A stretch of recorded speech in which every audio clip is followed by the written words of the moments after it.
አይነ በሲሩ አፍቃሪ ከሚለው ታሪክ ከክፍል 2 የቀጠለ።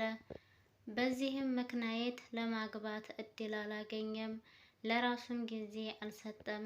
ዛሬ ግን ቀኑ የደረሰ ይመስላል። የግቢው በር ተንኳኳ። ጋሻ አክመል ናቸው። ጋሻ አክመል የዚህ ሰፈር ሰው አይደሉም። ጋሻ አክመል እጅግ የጠና እድሜ ላይ የሚገኙ ከወገባቸው ጎበጥ ያሉ በእርጅና ጉስቁል ያሉ አረንጓዴ ግን የድሮ እንደሆነ የሚያስታውቅ ሙሉ ሱፍና ከተጨራመተ ጫማ ጋር ተጫምተውት እማሚማ ከላያቸው ላይ ጣል አድርገው ከበሩ ተሰይመዋል። አሰላሙ አሌይኩም ወራህመቱላሂ ወበረካቱ። ውድና የተከበራችሁ ውድ የቻናሌ ቤተሰቦች እንዴት ናችሁ? ላይ ሰላም ናችሁ ወይ? እኔ በጣም ሰላም ነኝ አልሐምዱሊላህ። እንዴት ተለመደው ወደ ቻናሌ በአዲስ ቪዲዮ ተከስቻለሁ።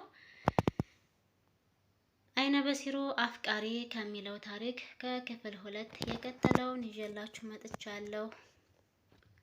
ጥበቃው በፍጥነት ሄዶ ከፈተላቸው። አሉት፣ እንዴት ዋልክ ልጄ? ይህ ቤት የአህመድ ቤት ነው ሲሉ ጠየቁት። ጥበቃውም አዎን አላቸው። ወደ ውስጥ እንዲገቡም ጋበዛቸው። አህመድ ጋር እንዲህ ነው፣ ማንም ከውጭ ሆኖ አይስተናገድም። ውስጥ ድረስ እንዲዘልቅ ይፈቀድለታል። ወደ ውስጥ አስገባቸው። ጋሻ አክመል ብዙም ጆሮአቸው አይሰማም። ከርቀት ያለን ድምፅ መስማት መለየት ይሳናቸዋል። እጅግ ከአጠገባቸው ካልሆነ በስተቀር ድምፅ የተነገራቸውን አይለዩም። ጥበቃውም ወደ ክፍላቸው ይዟቸው ገባ። ከሳሎን ደረሱ። ጋሻ አክመል የጥበቃው ፊት ላይ ያለችን ትንሽዬ ቁስል ተመልክተው ትኩረታቸውን እዛ አደረጉ። አይናቸውን አጨምጭመው ከተመለከቱ በኋላ እንዲህ ሲሉ ጠየቁት፣ ፊትህ ላይ የወጣብህ ነገር ምንድነው ልጄ? አሉት። አንድም የባህል ሐኪም ስለሆኑ ቁስል ባዩ ቁጥር አያልፉም። ጥበቃውም አይ ሽፍታ ነው አላቸው ቀለል አድርጎ።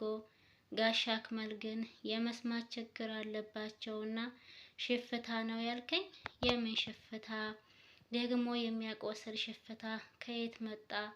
ከተማም ሽፍታ አለ እንዴ? አሉት። ዘበኛውም ደንግጥ ብሎ ወደ አጠገባቸው ቀርቦ አይደለም ቁስል ነው ቁስል አላቸው። ቀረብ ሲላቸው ይሰማቸዋል። እንደዚያ በለኛ፣ እኔ የምን ሽፍታ አገኘህ እኮ ብዬ ነው። እሺ አሉና ወደ ውስጥ ዘለቁ።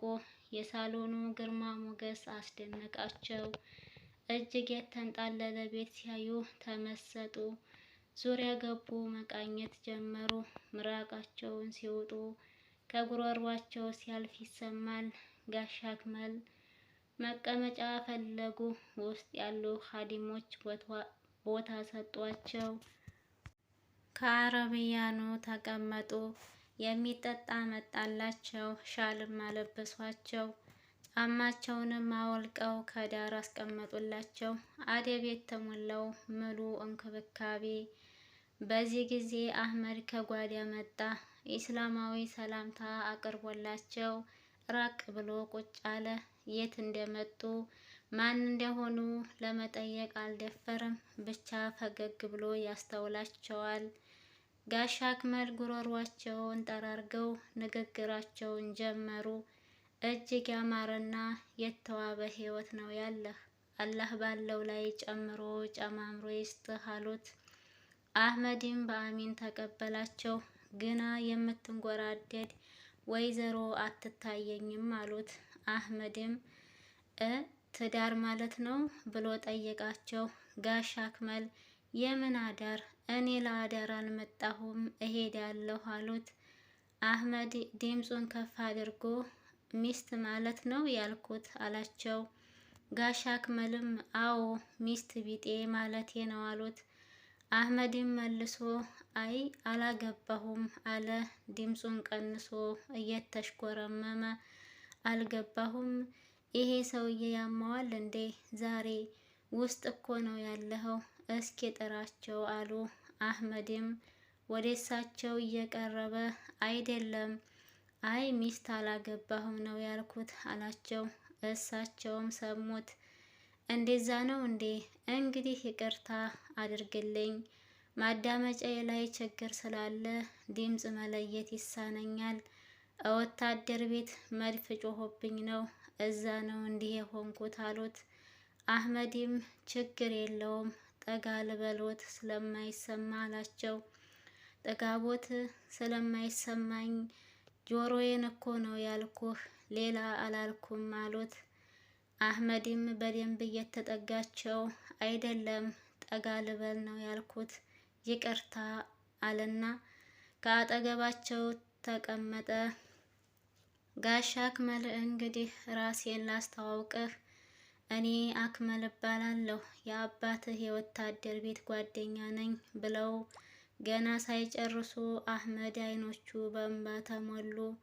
ነግረውት ነበርና አባቱ በውትድርና ዓለም ላይ ሳሉ አንድ ጓደኛ ነበረኝ፣ ግራ እጁን ለኔ ሲል ፈንጅ ላይ አስቀምጦ የኔን ሕይወት ለመታደግ እጁ የተቆረጠ፣ የምወደው በሕይወቴ እሱን ባገኝ ሌላ ምንም ምመኘው የለኝም። አንድ ነገር ቃል ገብቼለታለሁ። ያንን ቃሌን ሳልሞላ ሞት እንዳይቀድመኝ እሰጋለሁ ይሉ ነበር። የአህመድ አባት ታዲያ ጎንበስ ብሎ የጋሻ አክመልን እጅ ሲመለከት እውነትም ግራ እጃቸው በቦታው የለም። አባቱ ረጅም ጊዜ ሲያፈላልጓቸው የነበሩትን ያን ውድ ጓደኛቸውን አጠገቡ ስላያቸው በደስታ በአባቱ ደግሞ በትኩስ ሐዘን እንባ አይኑን ጋረደው። ድንገት ሳያስበው ተነስቶ ግንባራቸውን ሳማቸው። ውድና የተከበራችሁ ውድ የቻናሌ ቤተሰቦች ክፍል 2 ይህንን ይመስል ነበረ። ክፍል 3 ይቀጥላል። ለዛሬ የነበረን ቪዲዮ ይህን ይመስላል። ለቤት አዲስ የሆናችሁ ሰብስክራይብ አድርጉ፣ ነባሮች ደግሞ ላይክ ሼር እያደረጋችሁ አበረታቱኝ። ሀሳብ አስተያየት ካላችሁ ኮሜንት ላይ አስቀምጡልኝ። ታሪኩንስ እንዴት አያችሁት? ልቀጥለው? እንዴት ነው ስትሰሙት? ይመስጣል ወይ? እስኪ ሀሳብ አስተያየት ኮሜንት ላይ አስቀምጡልኝ። ደስ እንደሚላችሁ አልጠራጠርም። አበረታቱኝ፣ አይከፈልበትም። እንግዲህ ቤተሰብ ለማንኛውም ክፍል 3 ላይ የምንገናኝ ይሆናል። ለነበረን ቆይታ ከልብ አድርጌ ነው የማመሰግነው። ላይክ ሼር ማድረጋችሁን አትርሱ። በያላችሁበት አላህ ሰላማችሁን ብዝት ተረፍ ያድርግልኝ እያልኩኝ በዚሁ ልሰናበታችሁ። ወሰላሙ አሌይኩም ወራህመቱላሂ ወበረካቱ።